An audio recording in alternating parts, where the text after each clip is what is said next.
Gostaria de convidá-los a abrirem suas Bíblias para o livro de Efésios, capítulo de número 2.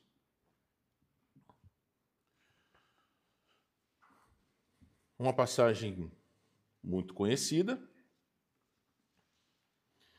e que nos dará o vislumbre da graça transformadora de Deus. Deixem-me colocar meu celular no silencioso, porque acabei esquecendo de fazê-lo.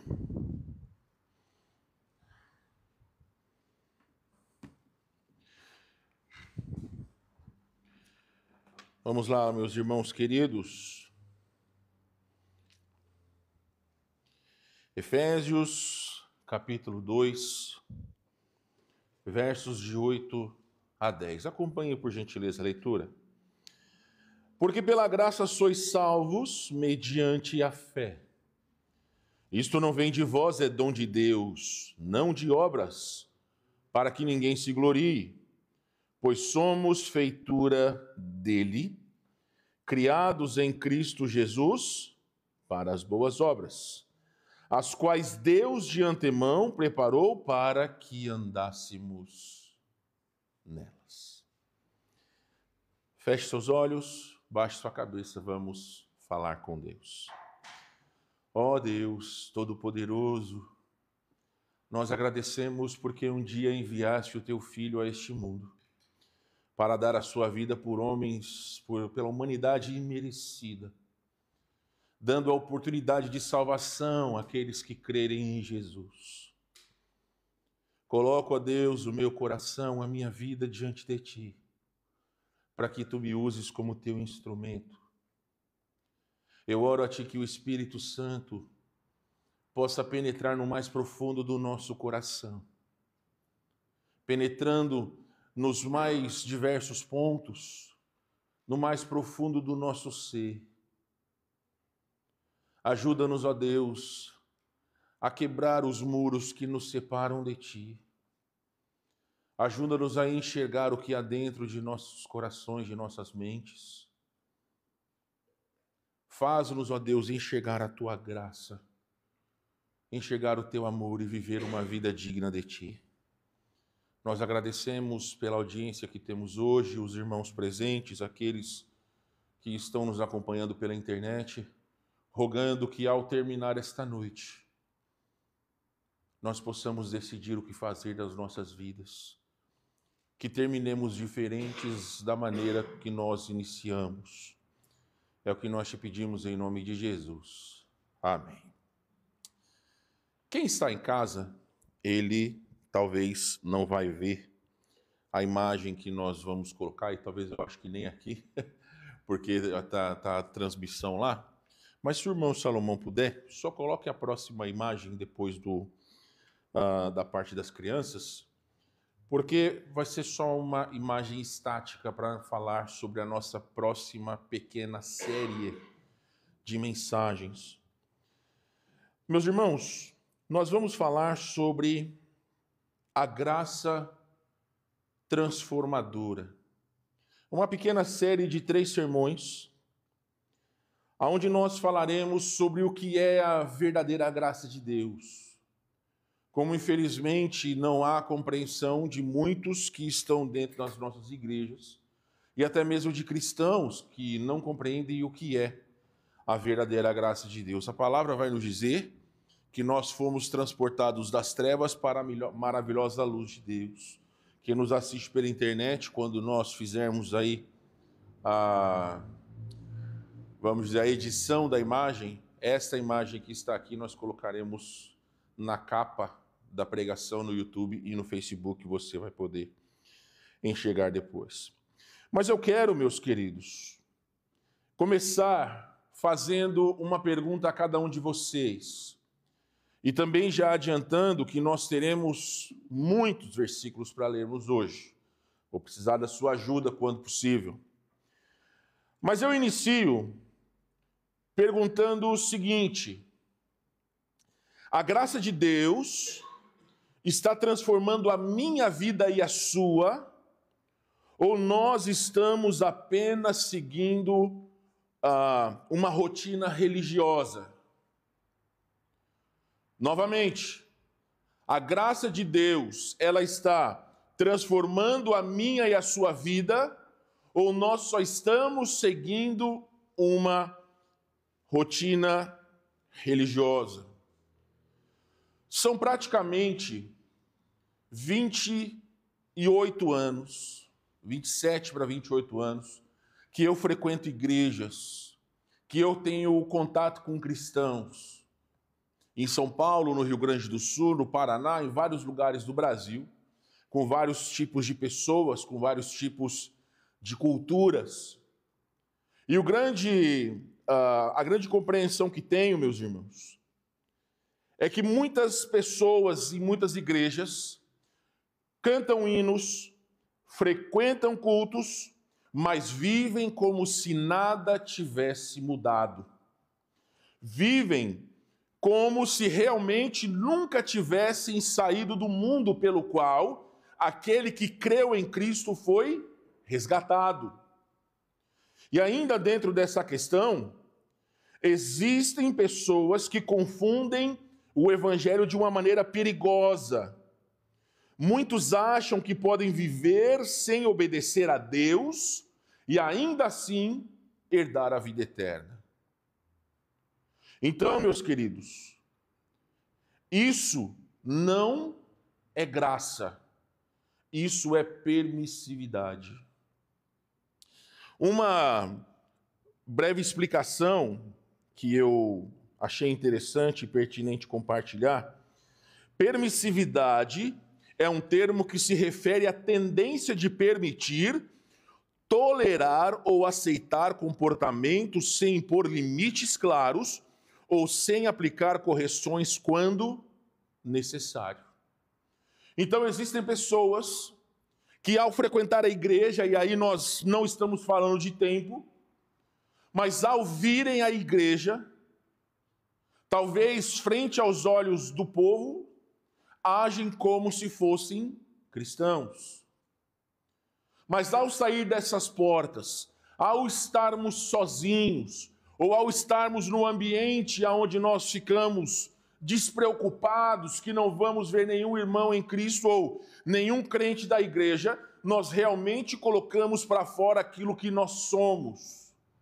Então isso não é graça, porque a verdadeira graça de Deus, ela é transformadora. Ela transforma. E aí, meus irmãos, em Mateus capítulo 7, você pode abrir a sua Bíblia lá. Algumas vezes eu vou pedir que você abra, algumas outras vezes eu lerei o versículo sem a necessidade de você abrir a passagem.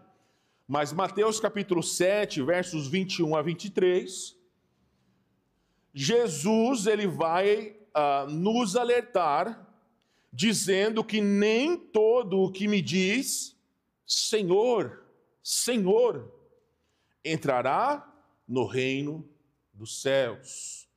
Mas, porém, em contrapartida, aquele que faz a vontade de meu Pai. Então prestem bem atenção, meus queridos. A verdadeira graça de Deus, ela não apenas perdoa. A graça de Deus, ela transforma. Nós temos um problema seríssimo, que se não houver transformação, muito provavelmente nunca houve conversão. E aí, meus queridos, dentro do escopo de Mateus capítulo 7, existem as pessoas religiosas, que talvez chegarão diante de Jesus, quando tiverem que prestar contas e vão dizer, mas Jesus, eu passei anos da minha vida lá na Igreja Batista Fundamental, pastor Wesley foi meu pastor, pastor Roger, ou tantos outros irmãos que eu conheci. E a palavra de Jesus vai ser, eu nunca vos conheci. Porque o que transforma uma pessoa não é ela sentir-se confortável dentro da igreja, mas se ela se arrependeu dos seus pecados, se ela confessou a Jesus como seu Salvador, se houve a transformação, assim como posteriormente falaremos. Então, a graça verdadeira não apenas perdoa, ela transforma. Então, meus queridos, no dia de hoje, eu quero mostrar a graça, ou como a graça de Deus, ela nos regenera, ela nos santifica, ela nos sustenta, produzindo em nós uma nova vida que venha a glorificar a Deus.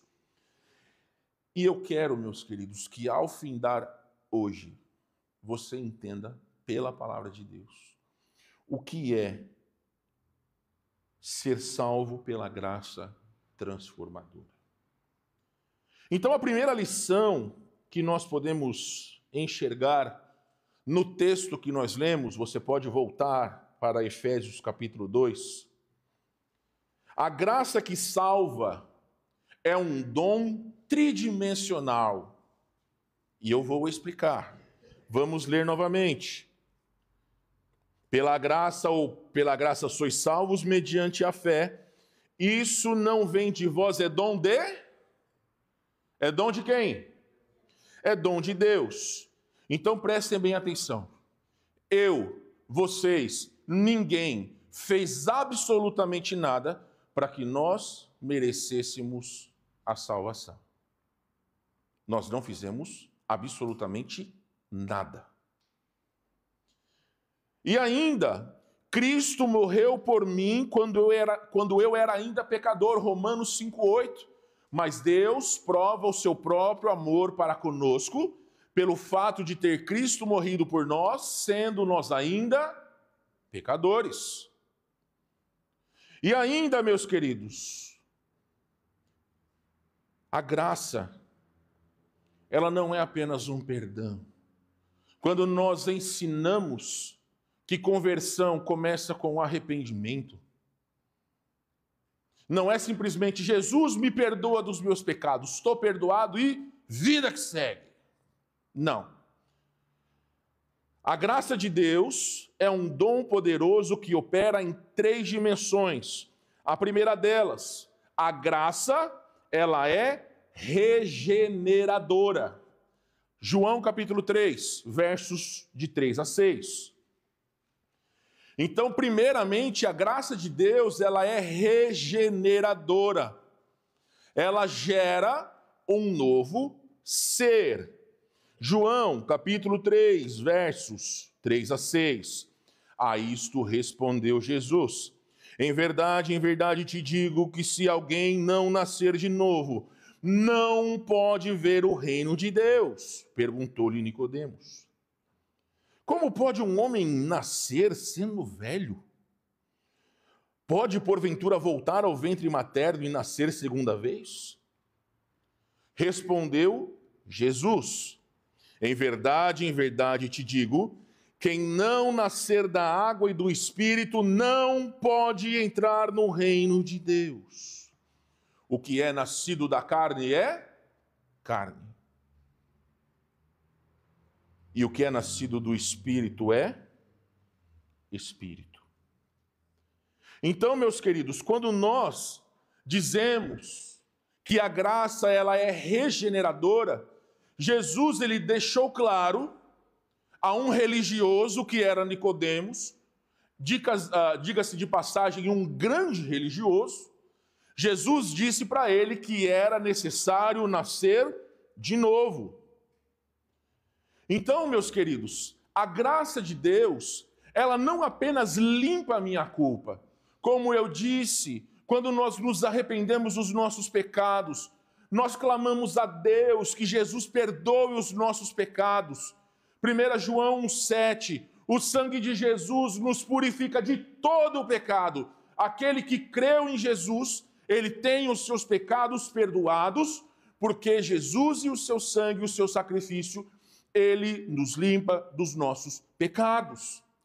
Porém, nascer de novo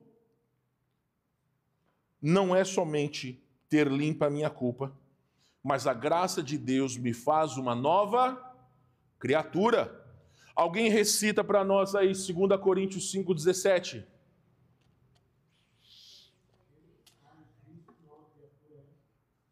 Continua? Perfeito. Se alguém está em Cristo, é uma nova criatura, as coisas antigas, as coisas velhas ficaram para trás, e eis que tudo se fez novo. Houve uma transformação. Então, queridos, a graça de Deus, ela gera um novo coração. E este novo coração, ele deseja ou deve desejar obedecer a Deus. No livro de Ezequiel, você não precisa abrir, verso 26 do capítulo 36, dar-vos-ei coração novo, e porei dentro de vós espírito novo. Tirarei de vós o coração de pedra, e vos darei coração de carne. Então, aqueles que estão em Cristo, eles são novas criaturas.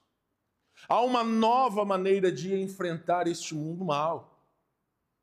Nós fomos gerados novamente, ou fomos regenerados pela graça de Deus.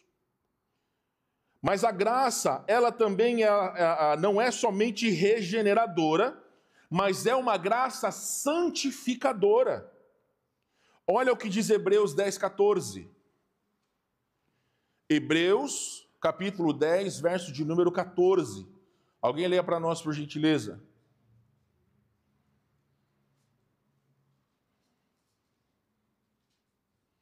Porque com uma única oferta aperfeiçoou para sempre quantos estão sendo santificados. Note, meus irmãos, aperfeiçoou para sempre aqueles que estão sendo santificados, ou seja, pela obra de Cristo, somos aperfeiçoados enquanto somos santificados. A vontade de Deus, segundo Romanos 8, 29, é que nós sejamos a imagem de Cristo. E ser a imagem de Cristo é um processo que vai durar a nossa vida, enquanto nós buscamos a santificação. Então, a graça de Deus nos molda dia a dia a imagem de Cristo e ela nos capacita a crescer em santidade, moldando o nosso caráter à imagem de Jesus. 2 Coríntios 3,18 vai dizer o seguinte, 2 Coríntios 3,18, e todos nós, com o rosto desvendado, contemplando como por espelho a glória do Senhor, somos transformados de glória em glória na sua própria imagem, como pelo Senhor, o Espírito. Então, queridos, a graça de Deus não gerará somente uma nova criatura, mas também agirá em nós, nos fazendo ser conformes à imagem de Jesus. Mas a graça não é somente regeneradora e santificadora, mas é uma graça perseverante. Olha, Filipenses capítulo 1, verso de número 6. Filipenses capítulo 1, verso de número 6. Então nós estamos enxergando que a graça de Deus é um dom de Deus, tridimensional, 3 partes importantes. Ela nos gerou ou nos regenerou, está nos santificando e também ela é uma graça perseverante. Aquele que começou a boa obra em vós, há de completá-la. Então, meus queridos, por que é uma graça perseverante? Porque nós não fomos salvos por Deus e abandonados à própria sorte. Nós não fomos esquecidos. Nós não fomos deixados de lado. Então, queridos, a graça de Deus nos mostra que Deus não nos abandona no caminho. A graça de Deus nos sustenta, garantindo que não desistamos no caminho da fé. Então a graça de Deus ela é poderosa. Porém, aqui é que está o grande problema. De novo, uma graça tridimensional, regeneradora, santificadora e perseverante. Só que tem muito cristão que trata a graça de Deus como uma graça barata. Ou seja, é como se nós tivéssemos, se você já assistiu a Fantástica Fábrica de Chocolate, você vai lembrar que o guri, que me fugiu o nome dele, ele ganha lá o ingresso dourado para que ele possa adentrar a fábrica. Tem muito cristão que acha que a graça de Deus é um ingresso que nos permite pecar à vontade. Uma vez que nós já somos salvos, uma vez que nós já fomos libertados ou limpos do pecado, então eu posso pecar à vontade, porque eu posso pedir perdão a Deus.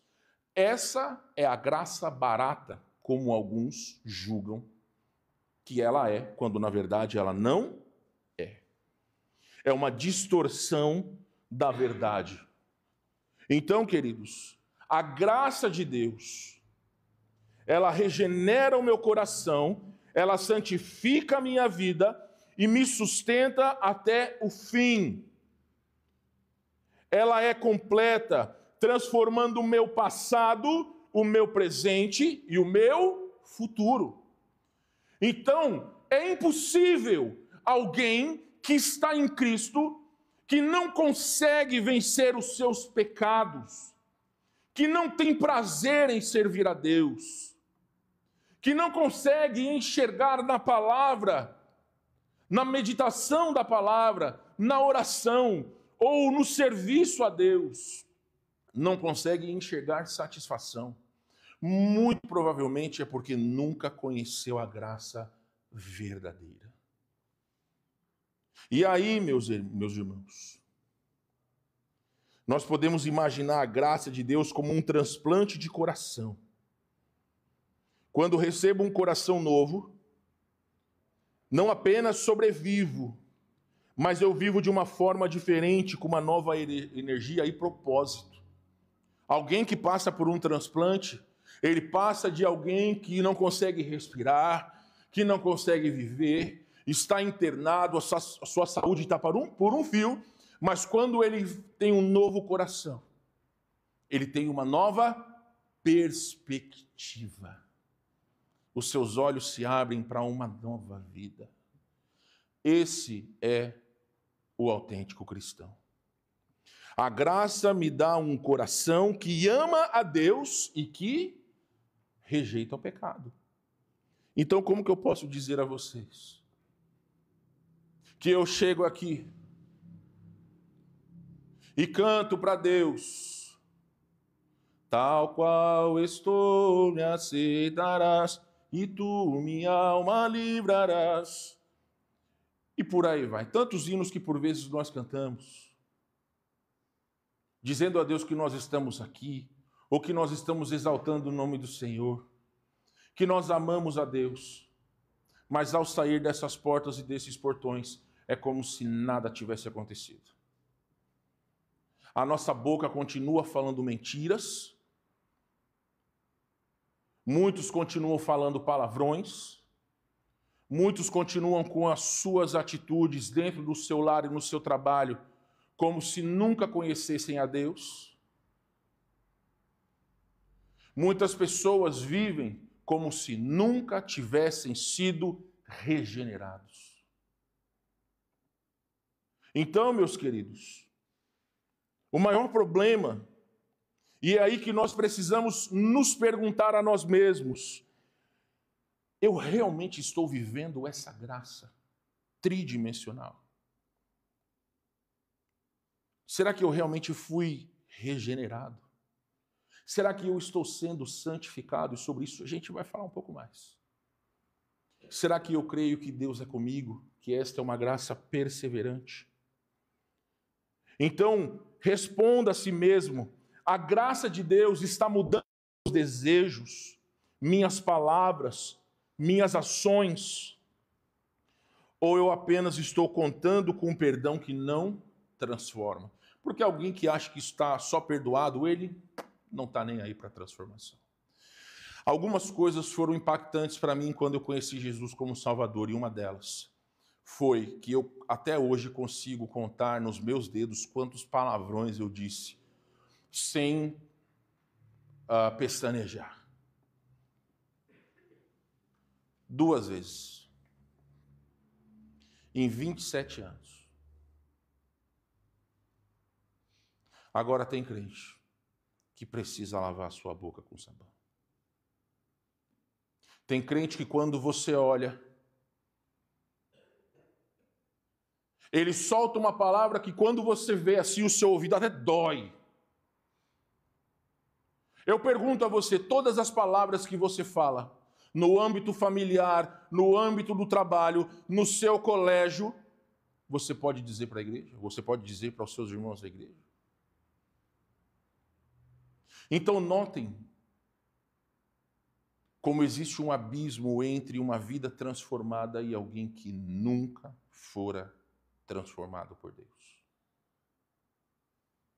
A graça de Deus não é uma permissão para que nós possamos viver da maneira que nós queremos. Quando nós fomos libertos por Cristo do pecado, nós entendemos o preço que foi pago pela nossa redenção. E é isso que nós estávamos fazendo e continuaremos quando continuarmos estudando sobre os fundamentos da salvação. Só que é triste demais, meus irmãos, ver como muitas pessoas tratam a graça de Deus como se ela não fosse nada. A graça que salva, ela é um dom tridimensional, mas em segundo lugar, a graça que transforma, ela produz frutos. Estamos falando sobre vivendo a graça que transforma. Então, a segunda lição é que a graça que transforma, ela produz frutos visíveis. Verso de número 10, Efésios capítulo 2.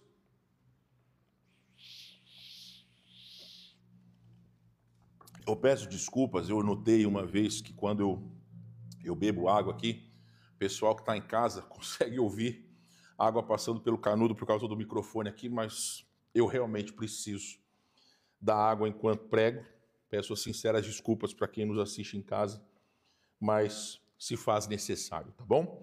Então, Efésios capítulo 2, verso de número 10. Note.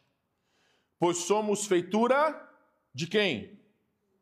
De Deus, feitura dele, criados em Cristo Jesus para as boas obras, as quais Deus de antemão preparou para que andássemos nelas. Então, interpretação de texto. Efésios 2:10 diz que nós fomos criados em Cristo para, complete. Para... Eu não sei ler lábios, tá? Então, abram as bocas. Vamos tentar de novo. Efésios 2:10 diz que fomos criados em Cristo Jesus para as boas obras. Então, a graça transformadora, ela produz frutos em mim. Não é uma suposição, é uma afirmação. E que tipo de fruto é esse? Você está em Efésios, volte para o livro de Gálatas. Volte algumas páginas na sua Bíblia. Gálatas capítulo 5, versos 22 e 23. Note.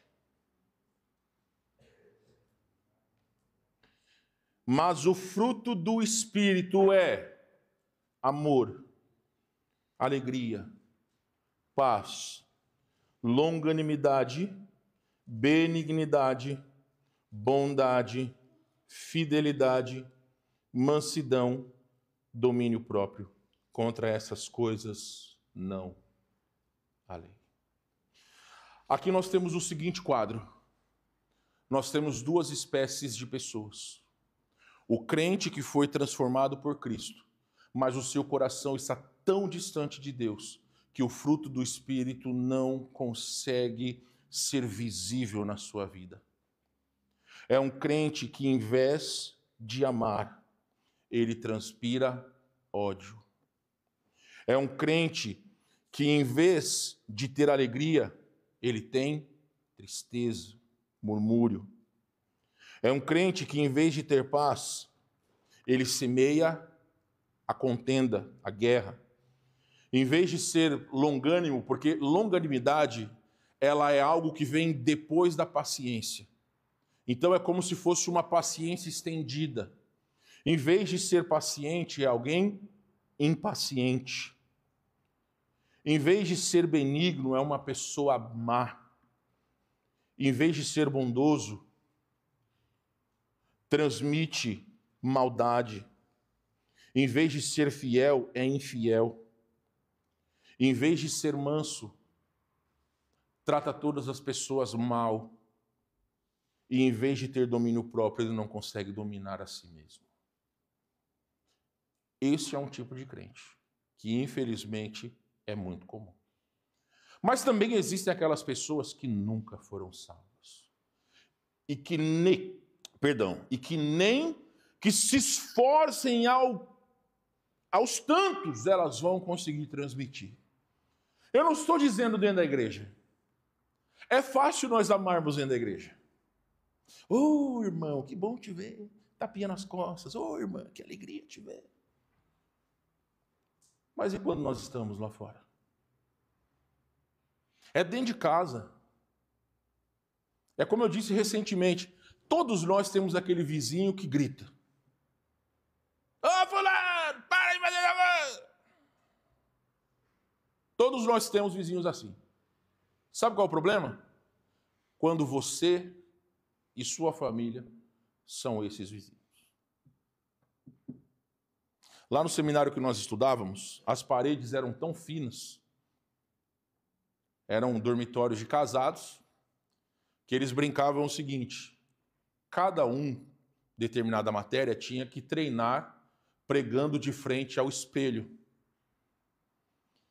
Então, de manhã, quando se via, chegava para o pessoal e falava, para aquele que estava pregando à noite, falava: olha, eu não gostei do ponto que você falou assim assado, você pode melhorar assim assado.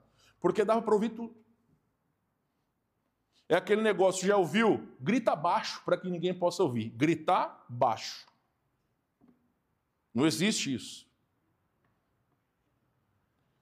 Mas sabe, meus irmãos, quando nós falamos sobre a graça transformadora, nós precisamos entender que, além de produzir frutos em nós, elas também mostrarão, ou ela mostrará, que as nossas ações, elas brilham para a glória de Deus. Tudo aquilo que nós fazermos redundará em glória a Deus. Mateus, capítulo 5:16, assim brilhe também a vossa luz diante dos homens, para que vejam as vossas boas obras e glorifiquem a vosso Pai que está nos céus.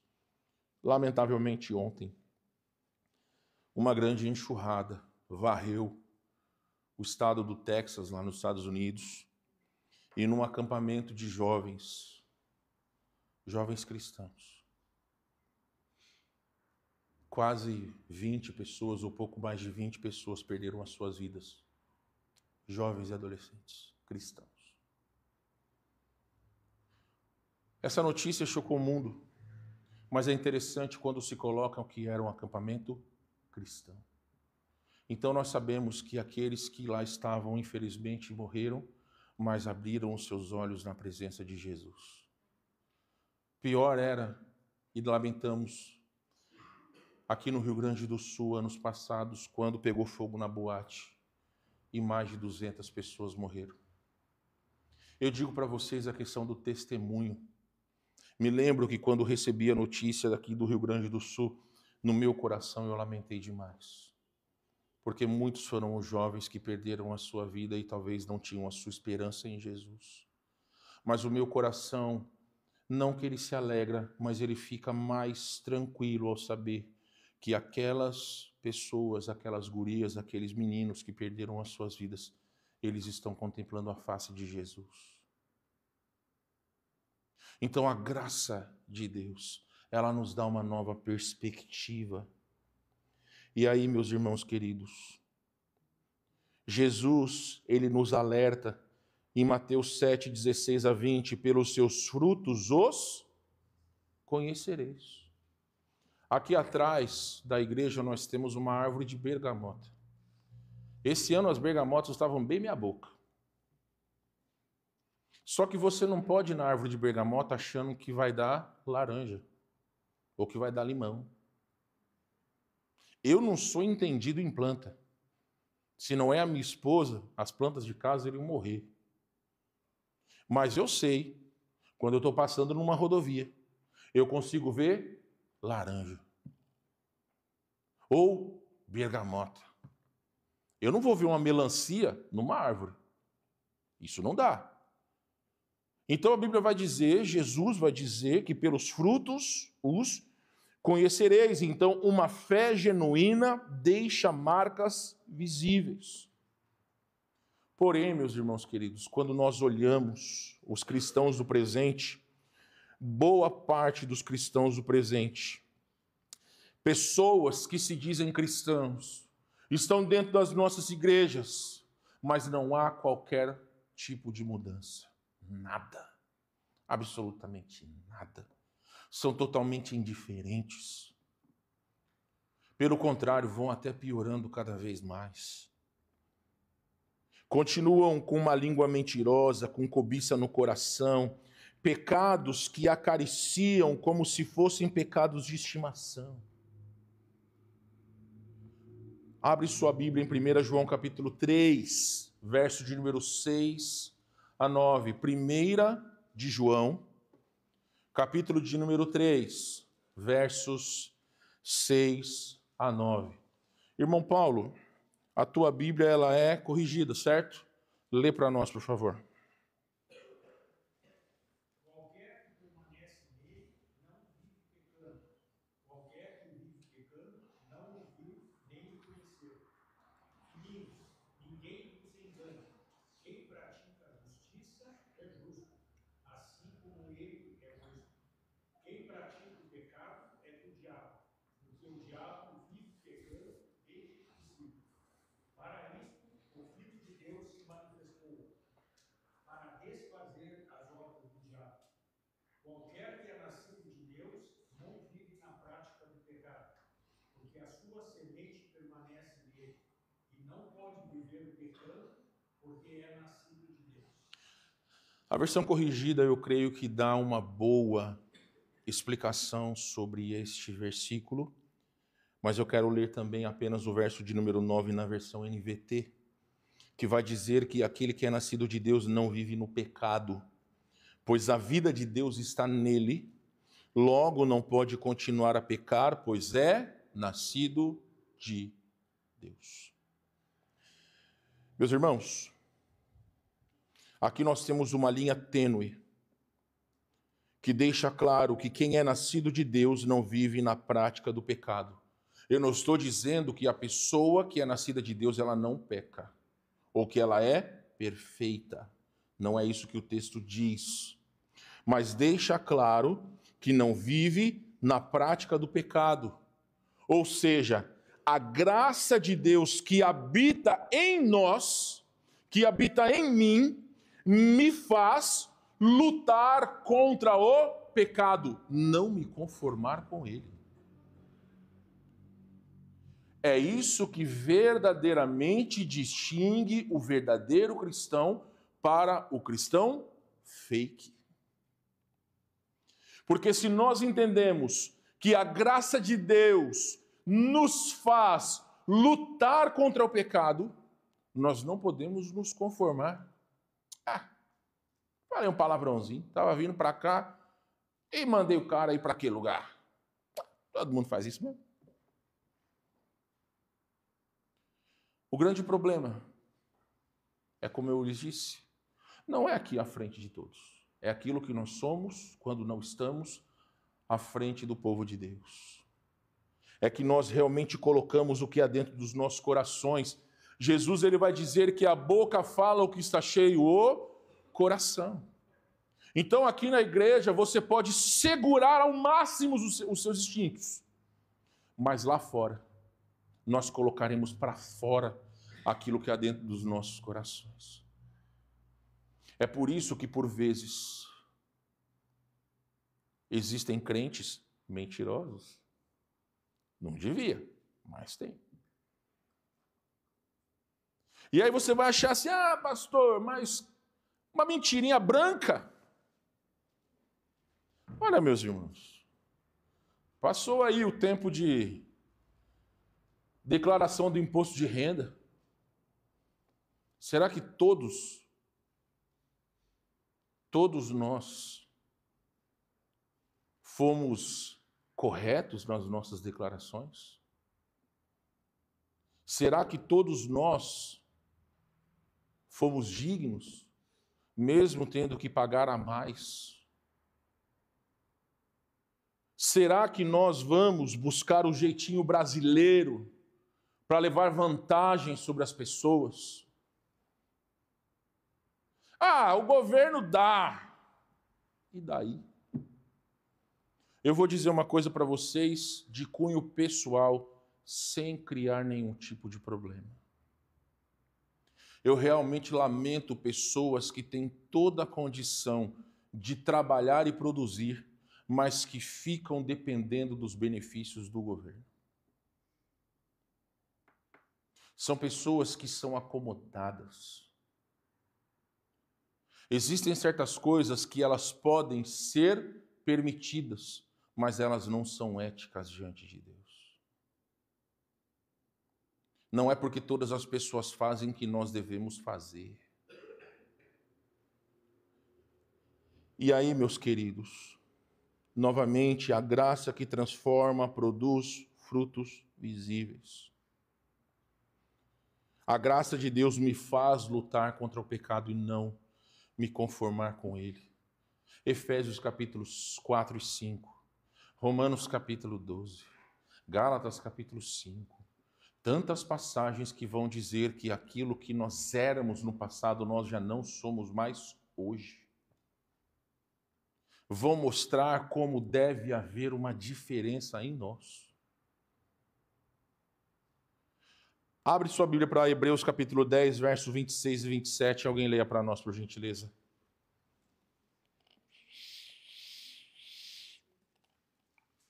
Hebreus capítulo 10, versos 26 e 27. Porque se pecarmos voluntariamente depois de termos recebido o conhecimento da verdade, já não resta mais sacrifício pelos pecados, mas uma certa expectação horrível de juízo e ardor de fogo que há de devorar os adversários. O que o autor de Hebreus está dizendo aqui, em poucas palavras, é que aquelas pessoas que pecam deliberadamente ou voluntariamente, elas correm um certo risco, ou um risco sério, quando elas conhecem a verdade.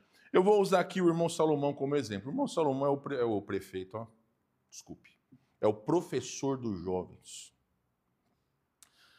O irmão Salomão, ele tem ensinado as verdades da palavra de Deus, e vamos dizer que ele ensina alguma verdade bíblica para o jovem, mas no seu coração o jovem, isso é bobeira, não tô nem aí para esse tipo de coisa. A verdade foi ensinada. Agora a pessoa que no seu coração não dá bola, ela está pecando voluntariamente. Existe uma diferença entre nós termos posições diferentes e podermos defender as nossas posições biblicamente. Agora, quando a Bíblia vai dizer o seguinte: não darás falso testemunho. E aí? Você já precisou mentir com medo da consequência? Ah, pastor, mas Deus sabe, eu tinha que mentir. Será? Será? É porque nós só conseguimos enxergar o benefício no pecado e não na verdade. Às vezes nós não entendemos que nós somos os maiores culpados das coisas que nós fazemos. Eu já contei para vocês a história de uma vez quando estava indo para a praia, muitos anos atrás. Nem casado era, estava com 4 amigos no carro. O policial rodoviário me parou. Aí eu perguntei para o pessoal de trás, vocês estão de cinto de segurança? O pessoal disse... Só que aí todo mundo começou a... colocou o cinto de segurança lá. Então se o guarda viesse falar, tá todo mundo de cinto? Eu poderia falar?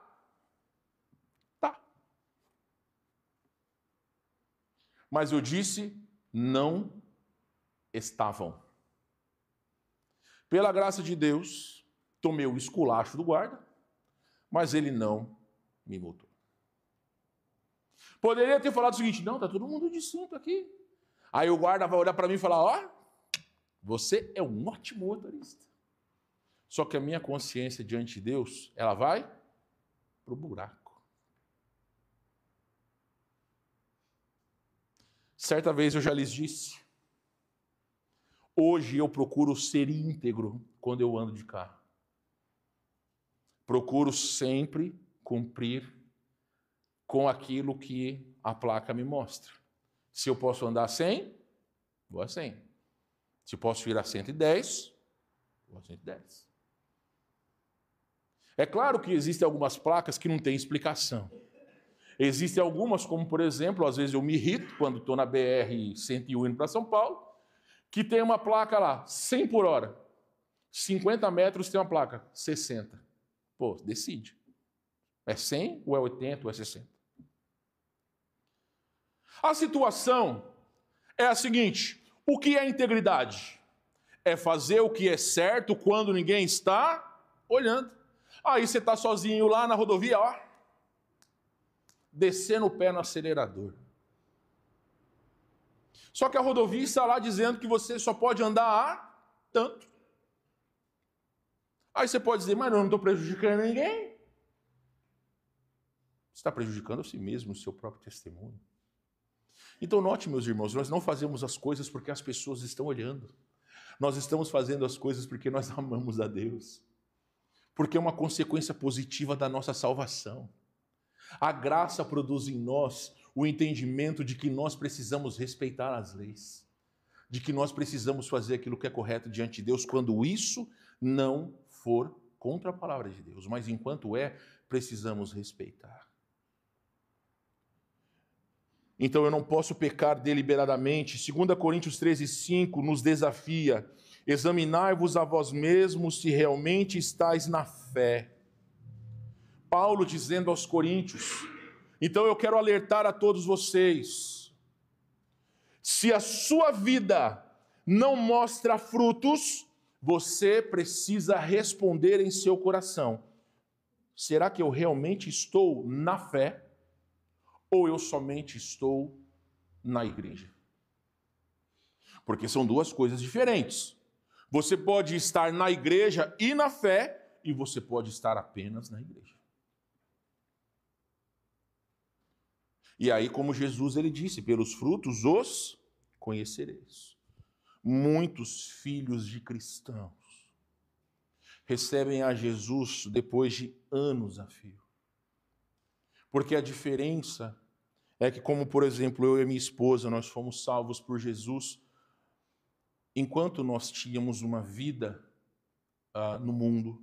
Então nós sabemos o preço da nossa redenção. Agora, quem nasce no lar cristão não experimentou as coisas do mundo. Não há necessidade de fazê-lo. Mas muitas vezes não vai entender o preço da nossa salvação. Tiago capítulo 1, versos 22 a 25. Vai lá. Tiago 1, 22 a 25. Eu lerei essa passagem.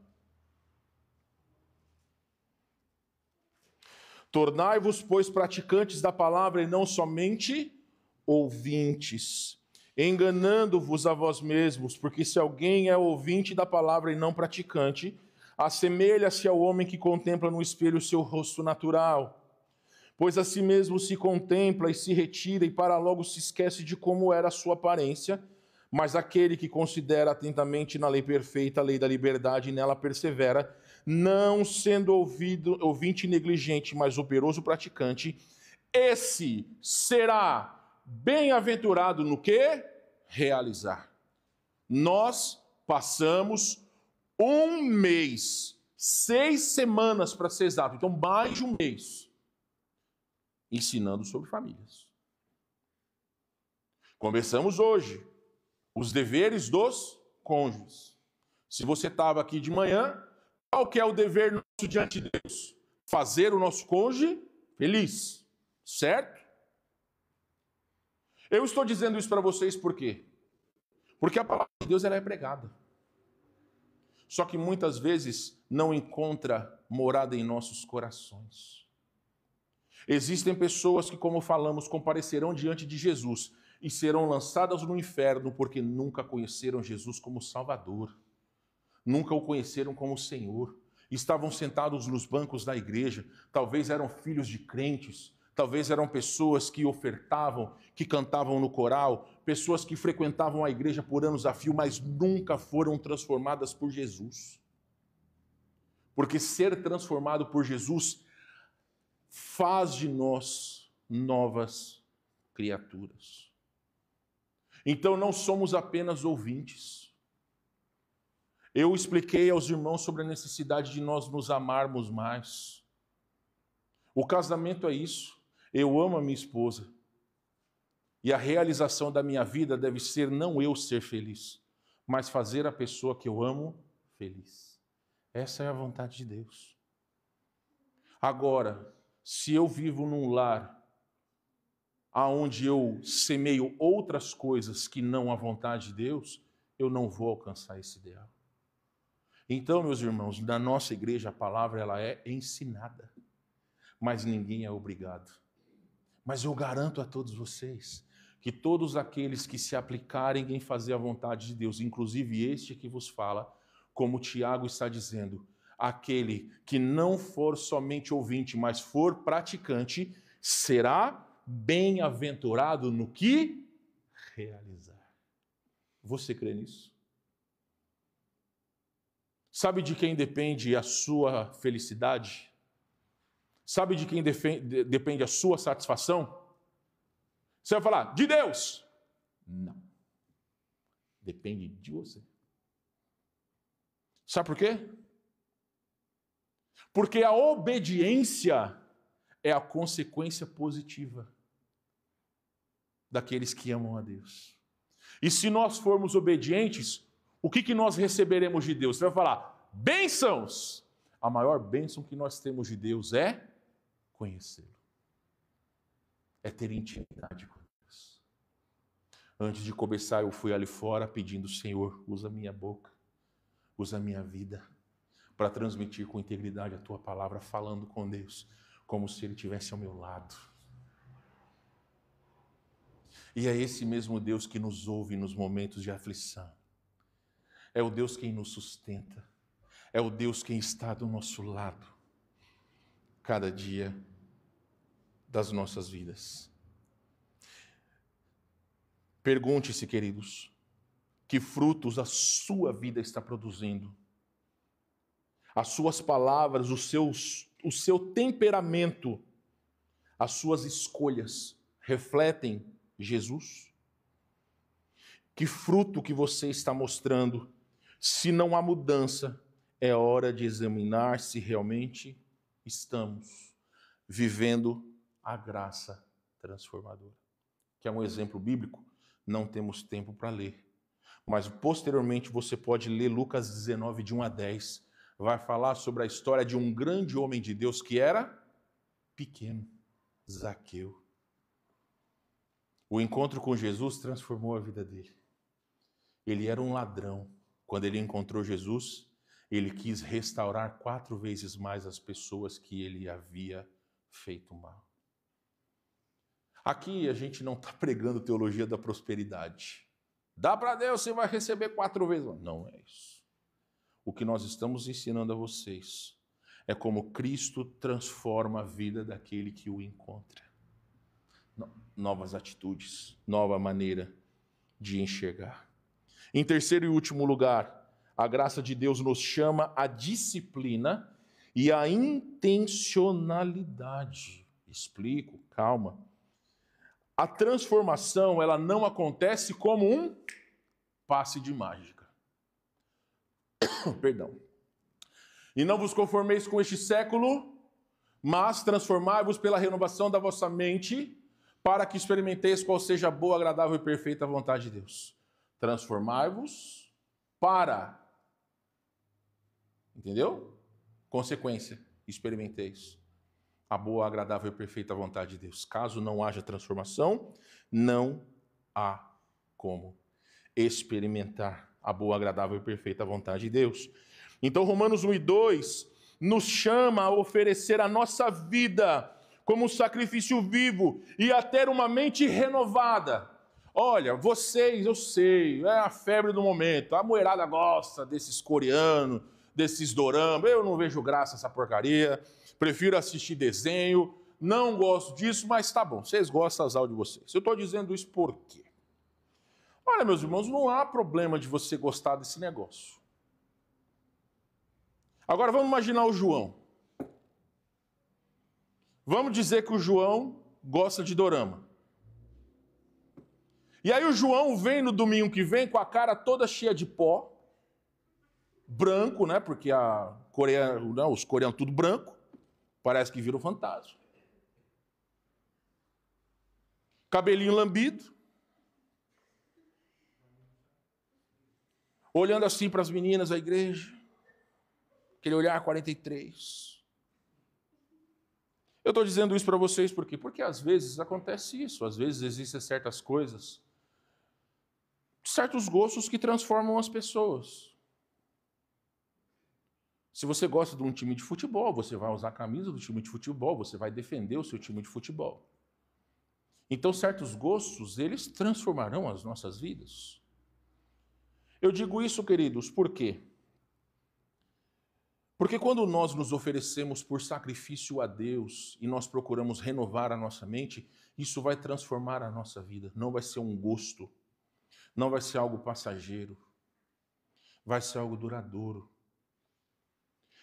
Também, meus queridos irmãos, Hebreus 12:14 vai dizer o seguinte, você preste somente atenção para a gente ser um pouco mais sucinto aqui no tempo, tá? Segui a paz com todos e a santificação, sem a qual ninguém verá o Senhor. Então, se você acha que a falta de santidade vai fazer com que você contemple a Cristo, você está errado. Porque quem não é salvo nunca vai poder ser santificado e nunca verá o Senhor. Então, a graça de Deus me capacita, mas exige que eu coopere com o Espírito. Então eu não só recebo, eu também preciso agir. E de que maneira, queridos? Tendo uma disciplina diária. Qual que é a disciplina diária do cristão? Ler a sua Bíblia para conhecer a vontade de Deus. Lâmpada para os meus pés e luz para os meus caminhos é a tua palavra. Orar para buscar a força de Deus. Orai sem cessar. Orar sem cessar não quer dizer que você tem que ficar igual um doido, falando. Não. É você no seu pensamento, qualquer momento você puder parar, falar com Deus, ter essa intimidade. E Gálatas 5:13, servir aos outros para viver o amor de Cristo. Porque vós, irmãos, fostes chamados à liberdade, porém não useis da liberdade para dar ocasião à carne. Sede antes servos uns dos outros pelo amor. E aí, queridos, nós vemos o seguinte, olha que tristeza. Tem muitas pessoas que limitam a sua vida cristã ao domingo. Então, ao terminar hoje à noite, sair da igreja ou desligar o celular, tchau, Bíblia! Tchau, igreja! Tchau, irmãos! Até domingo que vem! Tem muita gente que vai limitar a sua vida cristã apenas aos domingos. O que é muito triste. Por quê? Porque muitas pessoas frequentam os cultos, às vezes, mas vivem como se nada tivesse mudado. Nós já lemos Tiago 1:22, não devemos ser somente ouvintes, mas praticantes. Então, nós não podemos ser ouvintes que esquecem a palavra de Deus, mas nós precisamos praticar. Eu disse para vocês sobre plantas.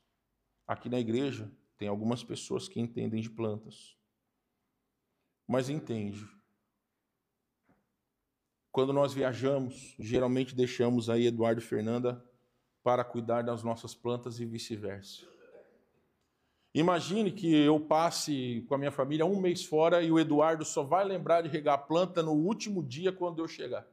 Como é que as plantas estarão? Como? É meio óbvio, né? Se eu não cuidar, elas morrerão. Então, a nossa fé é como uma planta. Sem água, sem luz, sem cuidado, ela murcha. Nós precisamos da água da palavra, da luz da oração e do solo da comunhão com os irmãos para nós crescermos. Paulo vai usar o exemplo, não precisa abrir, 1 Coríntios 9, 24 a 27, falando sobre um atleta que se disciplina a si mesmo. Vamos pensar num camarada que corre bastante aí. O Usain Bolt. Todo mundo sabe quem é, né? Se colocar o Eduardo para correr com o Usain Bolt, quem ganha? Quem ganha? Olha para aquela lataria do Eduardo. Você acha que ele vai ganhar alguma coisa? Talvez os primeiros 10 metros já dá um ataque cardíaco. Brincadeiras à parte, Eduardo. Eu estou dizendo isso por quê? Porque o Usain Bolt ele já é um atleta preparado. Então, corrida para ele, talvez hoje, depois da aposentadoria, ele não corre tanto quanto no passado. Mas os atletas estão preparados. O cristão é exatamente assim. Nós precisamos nos disciplinar para não sermos desqualificados. Infelizmente, os pecados de estimação são áreas que muitas vezes teimam em resistir na vida dos cristãos. Mas como atletas, nós precisamos nos disciplinar para nos manter livres e longe daquilo que nos afasta de Deus, dos pecados que nos afastam de Deus. Então eu pergunto, você tem reservado tempo para ler a sua Bíblia? Você tem orado por mudanças específicas na sua vida? Você serve aos outros em amor? E o que você está fazendo para deixar a graça de Deus transformar a sua vida? Então entenda uma coisa, meus irmãos. A graça de Deus, ela é comprada? Não. Ela é gratuita. Mas ser transformado depende de quem? Depende da nossa vontade. Se você creu em Cristo como Salvador, há necessidade de demonstrar uma vida digna do Senhor. Porque só vir à igreja não significa que você conheceu a Jesus. Então, queridos, para concluir essa noite, nós somos chamados a sermos uma nova criatura. Se alguém está em Cristo, é nova criatura, as coisas antigas já passaram e eis que se fizeram novas. Nós vimos que a graça de Deus regenera, salva, sustenta, produzindo uma vida transformada. A graça é um dom tridimensional. A graça transforma, produz frutos visíveis. A graça nos chama a disciplina e a intencionalidade, ou seja, a intenção de fazer aquilo que é a vontade de Deus. Então, nós lemos e terminaremos lendo essas duas passagens. Eduardo, você vai para 2 Coríntios 13:5, todos nós vamos para Mateus capítulo 7 novamente. E eu terminarei com Filipenses 1:6 posteriormente. Eduardo lerá posteriormente. Alguém leia para nós aí, Mateus capítulo 7, 21 a 23.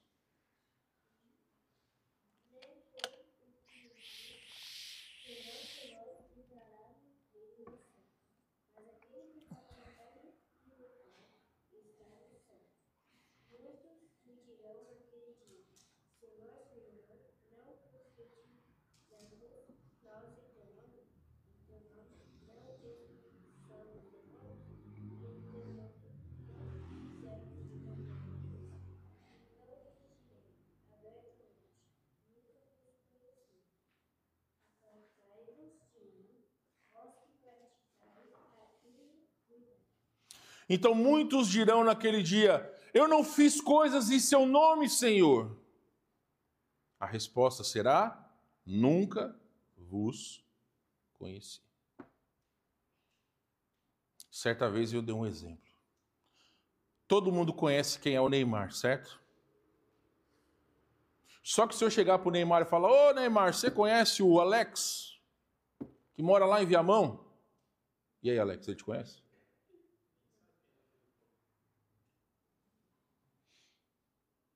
Às vezes nós podemos conhecer as pessoas, mas as pessoas não nos conhecem. Hoje nós temos o Hugo.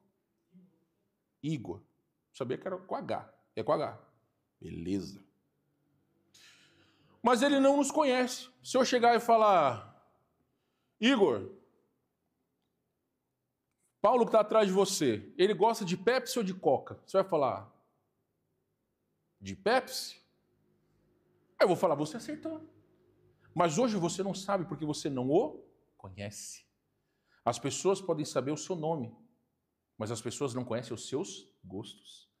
Com Jesus é a mesma coisa. Algumas pessoas podem conhecê-lo, mas se você não entregar o seu coração, aceitá-lo como seu Senhor e Salvador, ele não te conhece. Não houve transformação.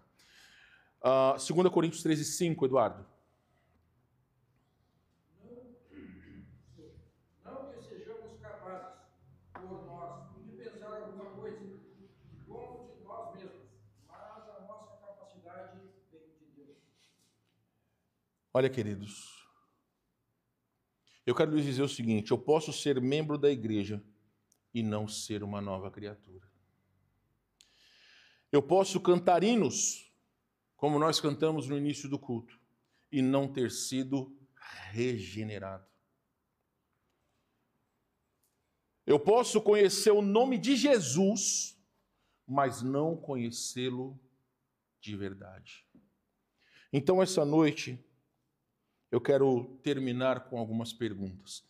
A sua vida reflete a graça salvadora?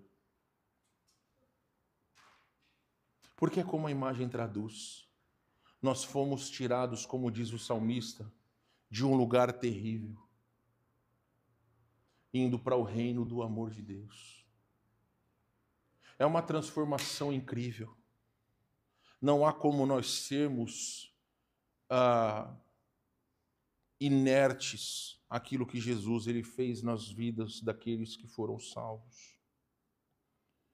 Então, há áreas, e agora eu falo com você, cristão, há áreas na sua vida, sua língua, seus desejos, suas prioridades que você ainda não entregou a Jesus. Então eu convido a vocês que façam como o apóstolo Paulo disse: examina o seu coração. Se você tem dúvidas: pastor, eu não sei qual é o destino da minha alma se eu morrer hoje.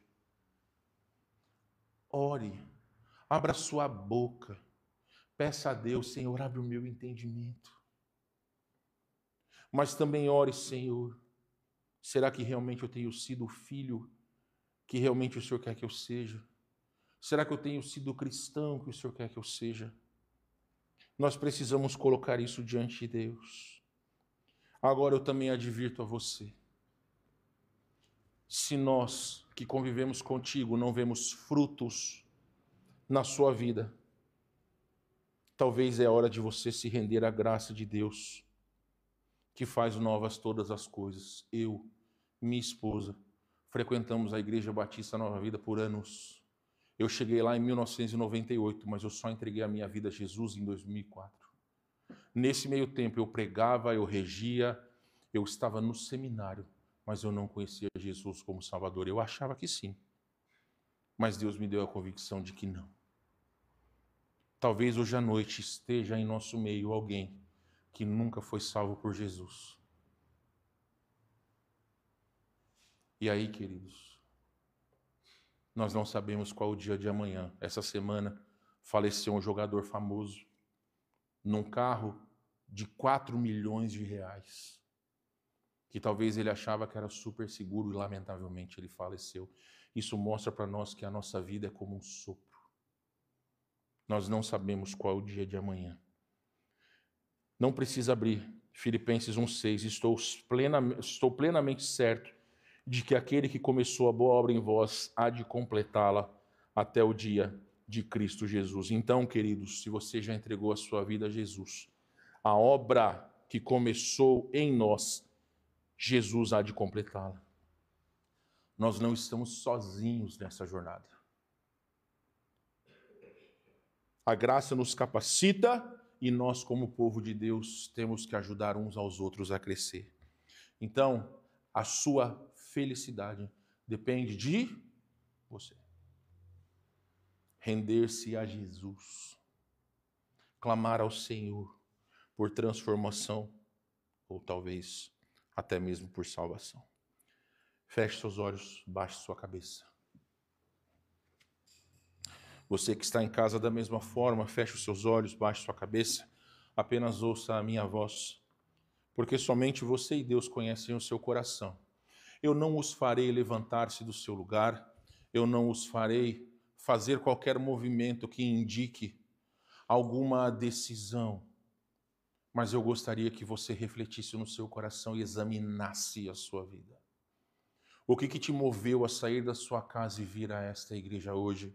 Ou o que te moveu a ligar o seu celular, a sua televisão, o seu computador e ouvir a pregação dessa noite? Talvez um desencargo de consciência. Ah, não, pastor. Eu preciso ouvir uma pregação, porque senão Deus vai me castigar. Olha, esse é um motivo errado. Nós precisamos nos esforçar porque nós amamos a Deus e queremos ter comunhão com Ele. Se existem áreas da sua vida, a sua língua, o seu comportamento, as suas atitudes no serviço, no colégio, dentro da sua casa, se há áreas que precisam ser renovadas, coloque diante de Deus, clame pela misericórdia de Deus, que Ele pode transformar todas as coisas. Mas também, meu querido, minha querida, hoje pode ser o dia que você vai encontrar a Jesus verdadeiramente. Para isso é necessário que você queira. Me coloco à disposição, a minha esposa está à disposição para conversar contigo. Talvez você pode mandar uma mensagem no nosso WhatsApp. Pastor, eu gostaria de saber como eu posso entregar a minha vida a Jesus. Teremos todo o prazer de poder abrir a Bíblia e mostrar a você como você pode encontrar Jesus. Perdão, ou até mesmo hoje à noite. Pastor, quero conversar contigo. Podemos? Podemos. Vamos até a parte de baixo.